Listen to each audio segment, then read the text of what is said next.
হতাশ হয়ে পড়ো না, ভরসা রাখো তোমার রবের ওপর। নিশ্চয়ই তিনি উত্তম পরিকল্পনাকারী।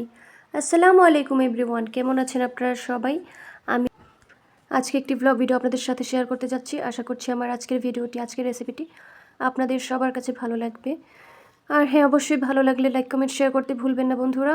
আর যারা এখন আমার চ্যানেলটিকে সাবস্ক্রাইব করেননি, অবশ্যই চ্যানেলটিকে সাবস্ক্রাইব করে আমার পাশে থাকবেন প্লিজ। আর যারা অলরেডি এই কাজটি করে ফেলেছেন, আপনাদের সবাইকে জানাই অসংখ্য দোয়া এবং ভালোবাসা। Thank you so much.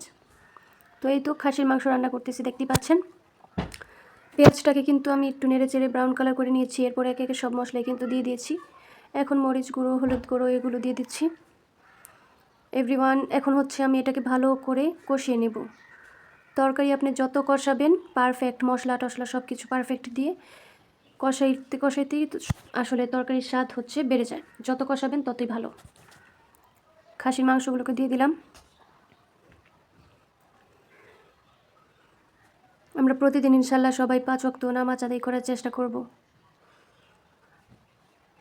আমরা কত সময় ব্যয় করি, মোবাইল দেখি, সিরিয়াল দেখি, গান শুনি, ঘন্টার পর ঘন্টা আমরা ঘোরাঘুরি করি, সেগুলোর কোনো হিসাব নেই। অথচ আমরা যখন নামাজ পড়ি কত তাড়াহুড়া করি নামাজ পড়ি, এগুলো ঠিক না।